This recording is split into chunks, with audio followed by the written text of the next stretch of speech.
안녕하세요. 한의사 삼촌 김 원장입니다. 다들 숙제 해보셨죠? 다이어트 하기 전에 꼭 해봐야 할 것, 바로 마인드 세팅이죠. 내가 어떤 목표를 가지고 다이어트를 하는지, 그리고 그걸 왜 하는지를 생각해 봐야 된다고 말씀드렸습니다. 오늘은 저번에 올린 영상을 보시고 질문 주신 내용에 대한 답을 해보려고 합니다. 단맛을 줄이라는 건 알겠는데 나는 당 중독 수준이라 못 끊겠어요 라는 분들이 질문의 대부분을 차지하셨어요. 미리 고백하자면 저도 마카롱 너무 좋아합니다.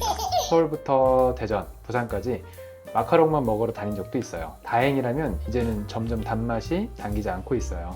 저처럼 단 걸 너무 좋아하지만 의지력으로 이걸 해결하지 못하는 분들을 위해 뇌신경학적으로 단맛의 중독을 벗어나는 법에 대해 설명드릴 거예요. 과일은 왜 다이어트 할 때 먹으면 안 되나요? 라는 질문을 주셨는데요.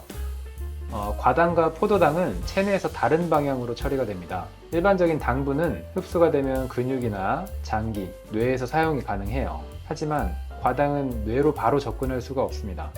일단 간으로 가서 포도당으로 전환이 되어야 사용될 수 있어요. 따라서 간의 잉여 에너지로 쌓일 확률이 높습니다. 게다가 과당은 그렐린이라고 하는 식욕 자극 호르몬을 더 자극할 수 있습니다. 그러니까 정확하게 말하면 그렐린을 억제하는 특정 호르몬과 펩타이드를 감소시키는 능력이 있어요. 그렐린 호르몬은 시상하부의 특정 뉴런을 자극하여 배고프게 하거나 음식을 더 먹게끔 합니다. 특히 달고 기름진 음식을 찾게끔 해요.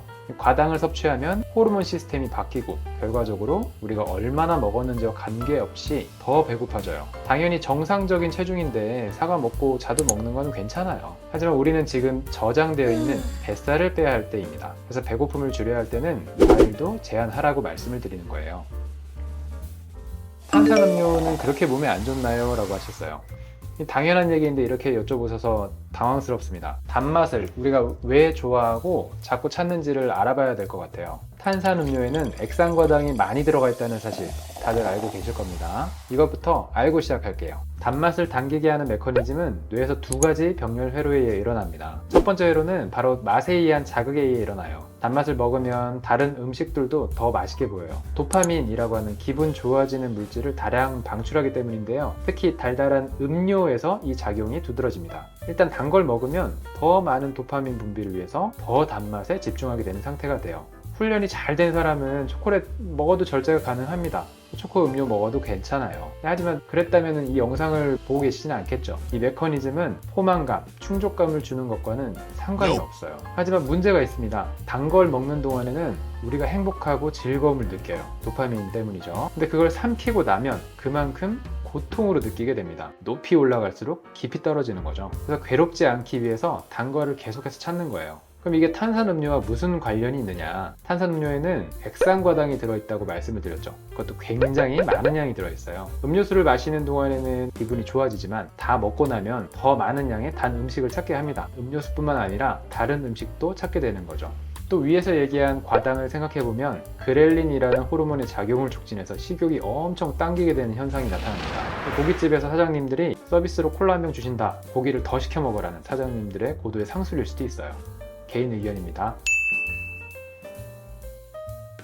달지만 않으면 되나요? 짠 건 괜찮나요? 라고 하는데 순수하게 짠 음식은 정말 맛이 없어요. 대부분 짜다고 느끼는 음식 뒤에는 설탕이 숨어 있습니다. 소금은 드셔도 되지만 짠 음식은 먹지 말라라고 하는 이유에 대해 설명을 드릴게요. 앞에서 설명드린 단맛을 더 찾게 되는 두 가지 회로 중에서 두 번째 회로가 여기에 해당합니다. 이 두 번째 회로는 장에서 일어나요. 바로 혈당을 높이기 위한 뉴런들의 작용 때문인데요. 맛과 상관없이 우리 몸은 혈당을 높이는 음식을 찾게끔 합니다. 실험 결과 단맛 수용체를 제거하고 일반 물과 설탕물을 먹게끔 한 그룹이 있었어요. 단맛을 못 느끼니까 일반 물을 마셔도 설탕물을 마셔도 똑같은 물이라고 느끼지만 희한하게도 15분 뒤에는 설탕물을 마신 그룹은 다시 설탕물을 찾고 일반 물보다 더 선호하는 경향이 있었습니다. 작동 원리는 장 안에 있는 뉴런, 특히 뉴로파이라는 세포들 때문인데요. 장 내에 있는 당의 존재에 반응하는 세포들입니다. 이 세포들이 더 먹어 라는 이 신호를 뇌에 보내는 거죠. 이 식품업계에서 흔히 쓰는 트릭입니다. 설탕을 넣고 소금으로 단맛을 가리는 거예요. 그럼 우리는 달지 않은 걸 먹었다라고 생각하지만 실질적으로는 이거를 계속해서 찾고 더 먹고 싶어 하죠. 짠맛뿐만 아니고 매운맛도 마찬가지예요. 설탕을 살짝 가리는 거죠. 네, 알겠어요. 근데도 저는 당 중독 수준이에요. 못 끊겠어요. 그럼 어떻게 해야 되나요? 라는 질문이 있었어요. 6가지 방법을 알려드릴 거예요. 난 진짜 단 게 먹고 싶어 미치겠다. 식이섬유와 함께 드시면 됩니다. 여러분 GI 지수 아시죠? 당 지수라는 거는 음식이 체내에 흡수되었을 때 혈당을 얼마나 빠르게 높게 올리는지에 따라 수치가 달라지는 겁니다. 일반적으로 식이섬유나 지방과 함께 당을 먹었을 때는 GI 지수가 낮아지는 경향이 있어요. 특정 음식이 유발하는 혈당의 절대 수준이나 혈당이 상승하는 속도를 감소시킬 수 있다는 말이에요. 하지만 여기서 주의해야 될 점이 하나 있습니다. 바로 당과 지방이 만나면 GI 지수가 낮아질 수도 있다는 점인데요. 아이스크림을 예로 들면 지방이 포함된 아이스크림은 생각보다 GI 지수가 낮은 게 있습니다. 기억해주세요. 지방이 아닌 식이섬유입니다.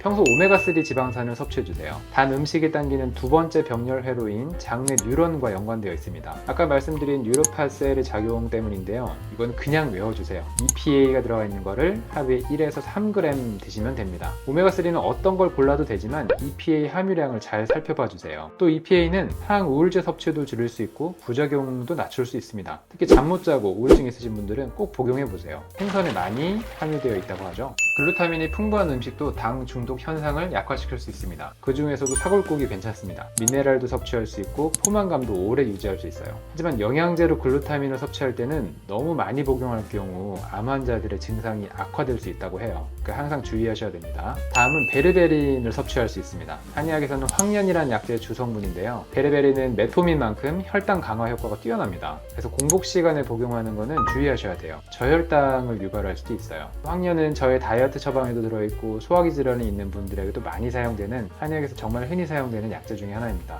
단 거를 많이 먹었다면 레몬즙이나 라임 주스, 또 사과 식초를 드셔주세요. 혈당이 급격하게 오르는 것을 예방할 수 있습니다. 이것도 마찬가지로 혈당이 떨어져 있는 상태나 공복 시에는 혈당을 더 낮출 수 있으니 드시지 않는 것을 추천드려요. 무엇보다 가장 좋은 거는 충분한 양의 수면이에요. 셀 리포트 저널에 인간을 대상으로 한 실험이 있습니다. 수면의 각 상태마다 당대사, 지방대사, 기타 신진대사가 각각 연관이 되어 있어요. 수면 장애 시 식욕이 올라가고 단계 많이 당깁니다. 똑같이 생활하고 먹어도 잠을 못 자면 배가 나오는 결과들도 많이 있어요. 추후 수면 파트만 가지고도 한참 설명드릴 게 있습니다. 정리하면 잠 잘 자고 평소에 EPA 충분히 있는 오메가3 그리고 글루타민이 풍부한 음식, 생선도 좋고 사골국도 좋습니다. 챙겨 드시고 단 거를 먹거나 혹은 많이 먹을 것 같다 싶으면 레몬즙, 사과식초, 더 심할 경우에는 베르베린 드세요. 그럼에도 불구하고 난 초콜릿 꼭 먹어야겠다. 그럼 이상해 보이겠지만 샐러드 먹고 초콜릿 드시고 이렇게 함께 드시면 됩니다.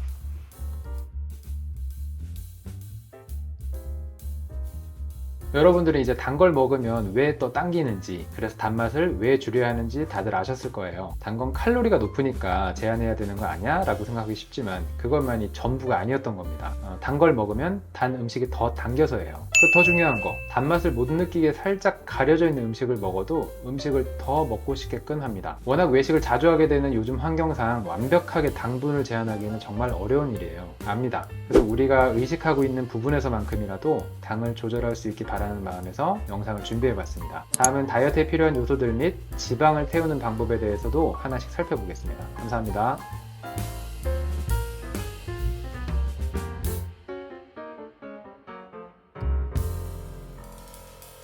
구독과 좋아요 부탁드릴게요.